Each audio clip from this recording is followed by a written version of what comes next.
Computer. Okay, so I am here with Emily Halpern, and we've never actually met in person, although I feel like I know you well at this point. Emily reached out to me, what was it, a year ago, Emily? About a Yeah, year. yeah, maybe more. Time has no meaning anymore. Pandemic, time, what is time? Emily reached out through my friend Miley Malloy, who's an amazing screenwriter and novelist. And she we chatted on Zoom our first meeting, and she said, and Emily said, I want to learn how to write essays and I want to start publishing essays. And Emily recently sent me an essay that I just thought was so good. I wanted to create a whole new kind of topic in my own Substack about it. And I want to call it Meet Cute. And it's a story of how she fell in love with her husband. And I love stories of how people met and fell in love. I am a romantic at heart. It took me 40 years to find love, but still I am a diehard optimist romantic at heart. And I love stories of falling in love. So first of all, Emily, please introduce yourself. I know that you're a screenwriter and you're a musician and you're an essayist now. Give me a little bit of praises of what you've done. Booksmart, one of my favorite movies. Thank you. Thank you so much. And thank you for that lovely introduction.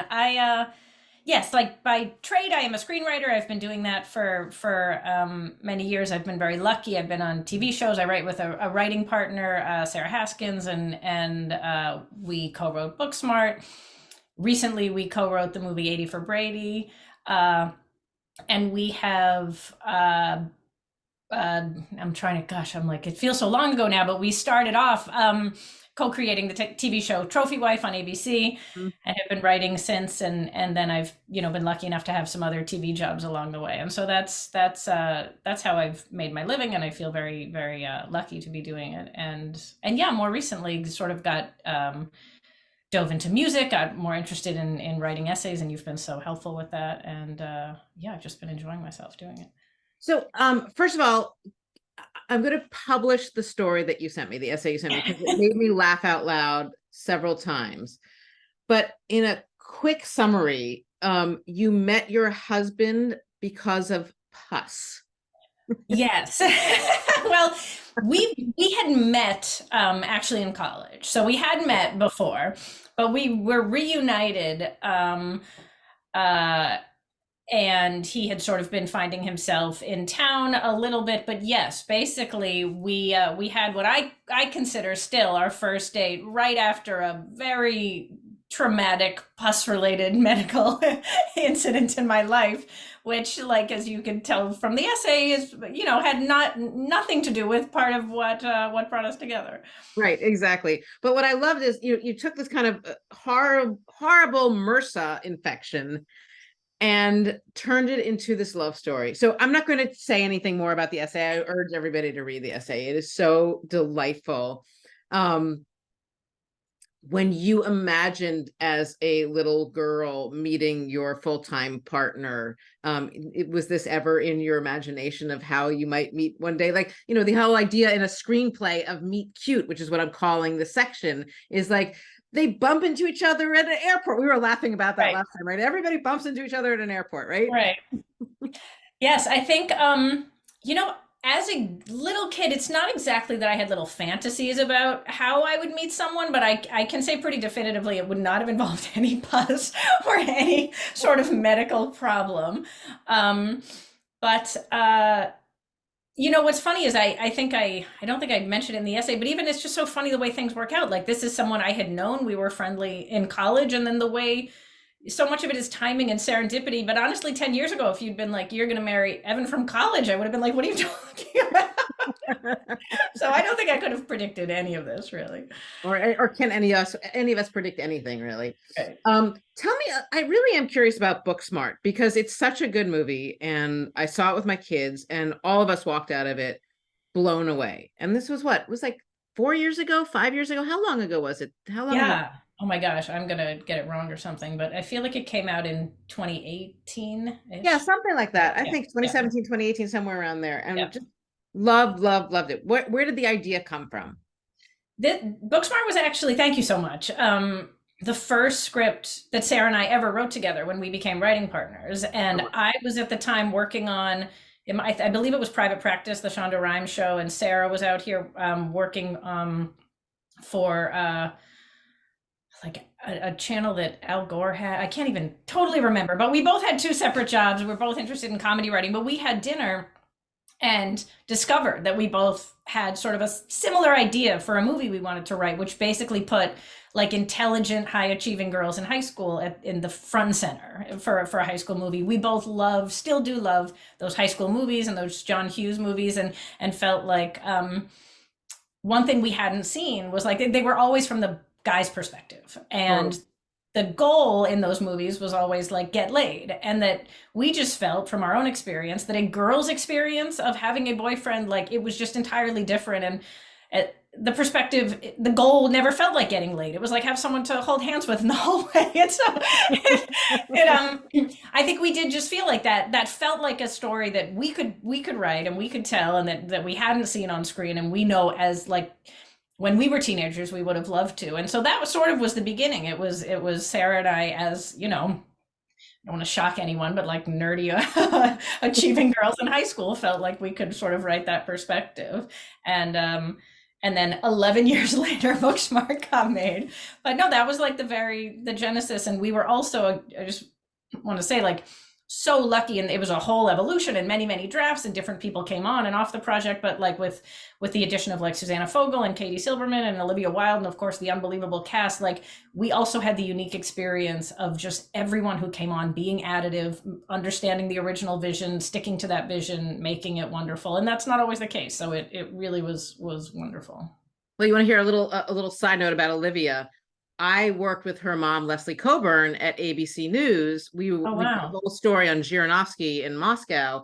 And I remember Olivia as a 2-year-old, like running around her brownstone in Georgetown as we were editing this piece for ABC. Like, and then suddenly she's an actress and a director and all the other things. That's Anyway, amazing. I also want to ask you because a lot of women at our age, or I'm older than you, but women in middle age, they've had their kids. Some of them get to a point where they think, I'm stuck. I can't move forward. I don't like my job, or I don't want to be doing this. I want to expand my horizons. And I've been watching you on social media completely that just transform yourself into a singer-songwriter. And on stage, writing this beautiful music and playing this beautiful music. Had you ever played guitar before? Where did this come from?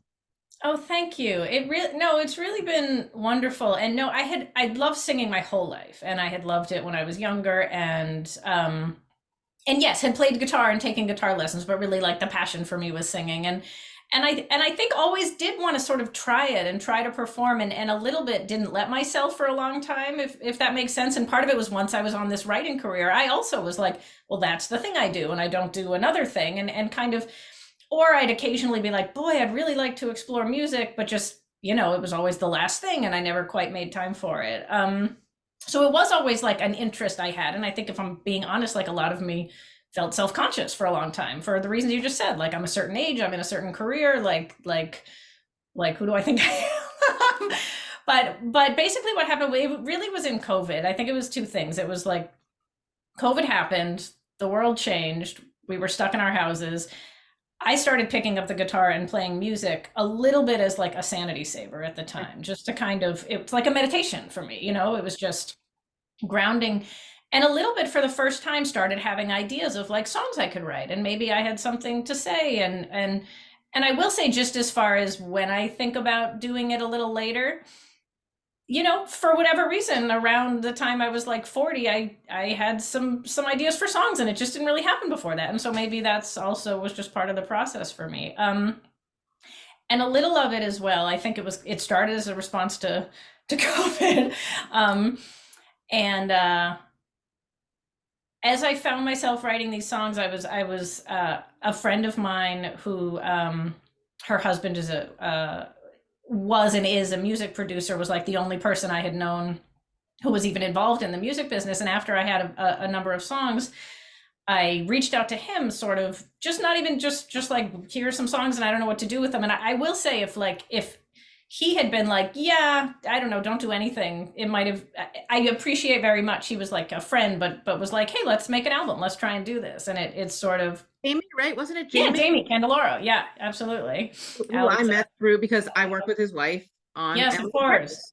That's right. There's so many like small world, yeah, connections. Jamie's brilliant. Jamie He's is brilliant. He's a wonderful musician and producer and also just friend. Like it was like a word of encouragement when I needed it, just to not even without any agenda, just because I was enjoying it. And it's like, why not? Let's do this. And so I learned so much doing it with him. And the last thing I'll say, the other reason I was like, yeah, I'm just going to do this, aside from the fact that I'd already totally been enjoying writing and playing music in my house. So I was like, why wouldn't I just keep doing this?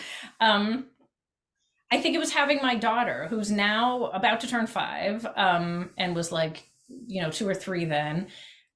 And I actually found myself thinking, like, in a few years, I don't want to be telling her I had this passion in life that I always dreamed of pursuing and didn't. And now I don't have to, and I can show her. And it's like, there was something really nice about that like, I felt like, I feel like very often the idea, and I worried about it too before I had a child, is like you have kids and it prevents you from doing the things you want to do. And like in this case, it was part of the encouragement and part of what made me feel like, stop feeling self-conscious. You love doing this, just go out there and do it. And I will say I've loved it. And yeah, I perform and I'm getting more and more comfortable on stage, but like the first few times I had total stage fright. Like it's kind of, I have found it personally I was like, I feel like I'm not such an advanced age, but not in my 20s, but to like feel that fear of doing something new and challenge myself to try something, and have also really loved, like, I don't have an agenda. I'm not trying to make money this way, which also I think is liberating and makes me not have to stress about it in certain ways. Yeah, so it's been very much for me, but I've really enjoyed it. so I have another question for you because so many young women in their 20s come to me or find me on the internet and they say, I want to get started as a screenwriter. How do I begin? And I don't even know what advice. I only worked on 2 shows. I don't live in LA, so I'm not part of that world. If you were Yeah. to give a young woman who came to you advice on how to become a TV writer or film writer, what would you say? It's so interesting, and it's tough now. And I will say, like, I'm very mindful of the fact, like, the writer's strike just ended. SAG is still on strike. This is not an easy time to break into the industry. I feel very, very fortunate that I'm established enough that I can kind of weather these waves right now. So yeah, I wouldn't want my first piece of advice to be like run in the other direction. But it is a hard time to break in. My own experience was I was an assistant, and I came out to LA. I temped for a while, eventually worked my way into an assistant job, and was really, really lucky in the sense that my first job, I was an assistant to David Mamet and Sean Ryan on a military drama called The Unit. And I was really, really lucky in the sense that they were both mindful of the fact that like I wanted to be a writer. They encouraged that. Myself and another one of the assistants were like given freelances and eventually promoted to writers. Also really lucky to be on a show that lasted 3 years so that could happen. And so I appreciate, like, that's not always the case. Some showrunners aren't maybe as mindful or as or don't necessarily want to sort of promote from within. And then also a lot of shows just don't last long enough for that to happen. So that was the route I took. And I would still say, certainly for TV rating, I personally think being a writer's assistant, it's not, the pay's not great, the hours are long, but if you can get that job, it's so valuable because you're just a fly on the wall in a writer's room. You get to sort of see how the writers work, see how the dynamics in the room work. Like, I feel like I just learned so many valuable lessons. That's what I have told most of the young women. A lot of my daughter's friends who are 26 Yeah. now, got out of college, and we're like, what do I do? What do I do? And I said, you kind of have to move to LA. You have to move to LA. Yeah. You have to be a writer's assistant. You have to work in those rooms and become part of that scene. It's not easy to do it here in New York, and there's just not a lot of shows here.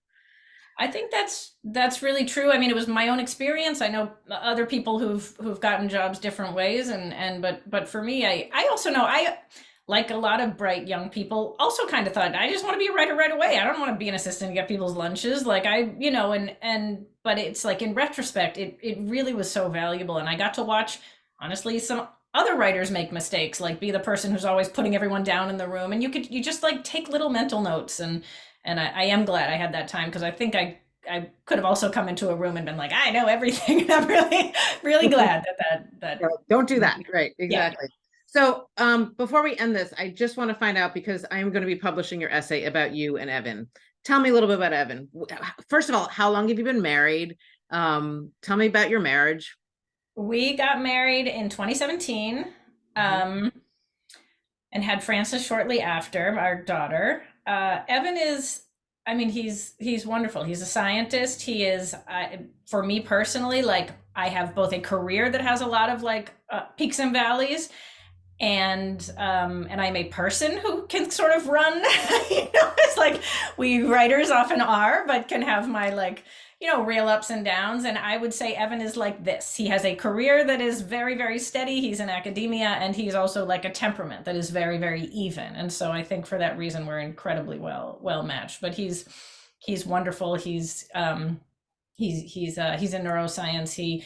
I also love being with someone who is in a different field. It kind of helps you, when you can feel like, oh, everything is so important, and then you're with someone who's doing something completely different, and it's like, nah, yeah, it's just sometimes it is just TV and movies. And but no, he's lovely, and he's warm, and he's a wonderful father and a wonderful person, and I'm very lucky. And he wasn't turned off by all my pus, which was Right. Well, also, I mean, I said I wasn't going to talk about the essay, but one of the other things I loved about it is that, or loved about the situation, is that your date wasn't a date. You showed up to meet a friend in a sweatshirt after having just experienced this really pus-filled 3 months where your mom had to take care of you, and you were kind of feeling sorry for yourself and a little bit. And I could just picture you in that gray sweatshirt. I don't know if it was gray. I picture a gray sweatshirt. yeah, But I think it was. I think it was I like maybe picture in like that gray. sweatshirt, like meeting this guy from college, and you're like, oh, I just can't. And the pus, you wouldn't have believed the amount of pus. And I just love, well, a meet cute like that. So anyway, Yeah. thank you for writing the essay, and thank Oh you for my. agreeing to talk with me. And I'm going to ask you before I press stop, I want the best video of you playing music, because I want people to also see your Oh, other side. amazing. All right, Oh, I'm going to press stop right now. okay. And stay on. Okay, bye. Okay. Hold on. Thank Stay. you.